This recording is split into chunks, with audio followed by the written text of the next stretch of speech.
بسم الله والصلاة والسلام على أشرف خلق الله. أهلا وسهلا بكم متابعيني الكرام. هنشوف هنعمل الصنف القمر الحلو ده مع بعض ازاي.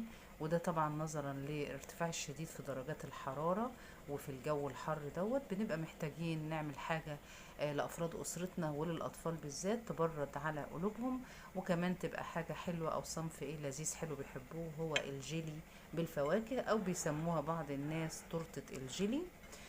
هنعملها بإمكانيات بسيطة خالص، غير مكلفة وسهلة، مش هتاخد منك وقت أبدا. وفي نفس الوقت طبعا شكلها وطعمها ولونها والقيمة الغذائية بتاعتها عالية جدا، وبتفيد الأطفال. الجيلي طبعا مفيد جدا لأنه بيقوي الأعصاب، وكمان بنقول إن هو بيعمل المادة المخاطئة أو الزلالية اللي ما بين العظام وبعضها البعض أو بين المفاصل وبعضها البعض. هنا عندي جيلاتين، وعندي باكو واحد من الجيلي. لو عايزة تضعفي المقدار اعملي باكوين حسب عدد أفراد أسرتك. وعندي هنا كوباية ونص من المية، وتفاحية واحدة، وصبعين اتنين من الموز كانوا في الفريزر. أي فاكهة عندك وانت عايزة تستغليها، فراولة، كيوي، تفاح، موز، مانجا، اللي متوفر عندك وعايزة تحطيه في جوه الصنف ده مفيش أي مشكلة خالص. أنا هنا حطيت كوباية ونص من المية المغلية او اللي هي السخنه قوي، يعني درجه حرارتها عاليه. نزلت فيها معلقه واحده من الجيلاتين عشان تمسك المحتويات كويس بس، ونزلت فيها باكو الجيلي. وببدا اقلب الكلام ده كويس قوي، اما بالمضرب اليدوي او بمعلقه كويس، او بالطريقه السهله بالنسبه لك. يعني المهم ان انت بتقلبيها كويس قوي لحد ما يمتزج الخليط كويس قوي مع بعضه بالشكل اللي احنا شايفينه دوت. ما تنسوش تحطوا اللايك علشان يرفع الفيديو، وادعموا الفيديو باللايك علشان الفيديو يشوفه اكبر فئة من البنات الصغيرين بالذات. هنا بدأت اضيف هنا كوباية من المية الباردة. طبعا انا هنا المفروض باكل جيلي عليه كوباية مية سخنة وكوباية مية باردة، بس انا عشان حاطة معلقة من الجيلاتين بزود شوية في مقدار المية هيديني كمية اكتر يعني، فحطيت كوباية ونص من المية المغلية وكوباية من المية الباردة. بعد كده هو قشرت الموز بتاعي، وبدأت هنا وهو لسه متماسك كده، يعني ده كان متفرز. هبدأ اقطعه الى شرايح او مكعبات او قطع صغيرة، علشان ابدأ ادخله جوه الصنف بتاعي.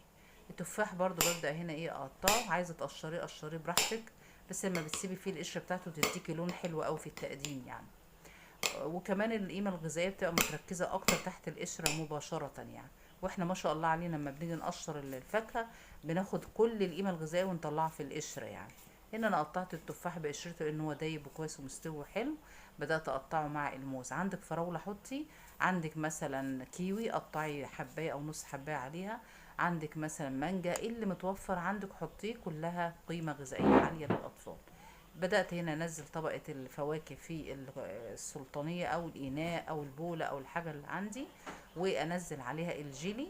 وبعد كده دخلتها التلاجة زي ما انت شفتوا كده، وديتها التلاجة علشان تبدأ تبرد وتتماسك.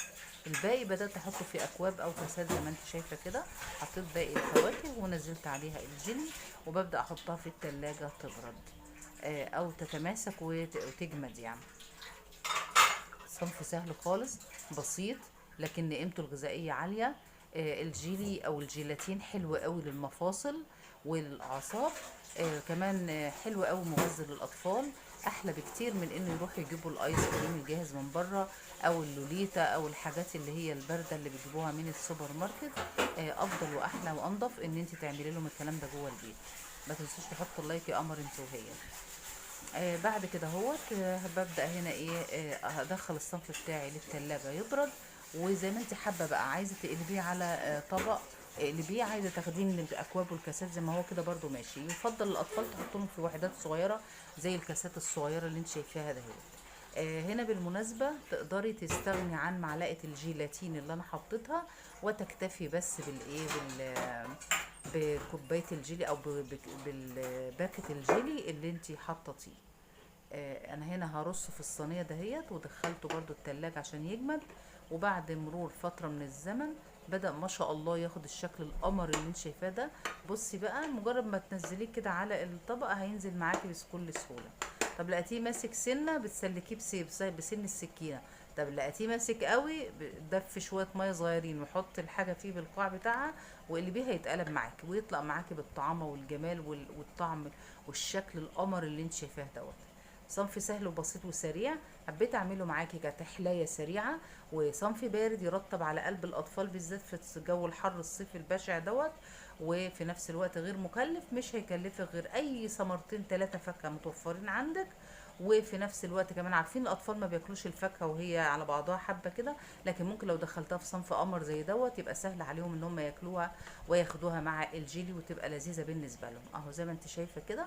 لو حابه تديهم الوحدات الكاسات دي كده في ايديهم بالمعلقه كده افضل من ان تنزليها في الاطباق، بس انا حبيت اوريك ان هو بكل سهوله بينزل فيه طبق التقديم عادي، مفيش اي مشكله خالص بالشكل القمر دوت. اتمنى ان يكون عملت لك اضافه، وان يكون شاركتكم صنف بسيط وسهل وسريع، واستمتعنا مع بعض بفيديو لذيذ وخفيف على قلب الجميع. اجمل امنياتي ليكم بدوام الصحه والسعاده.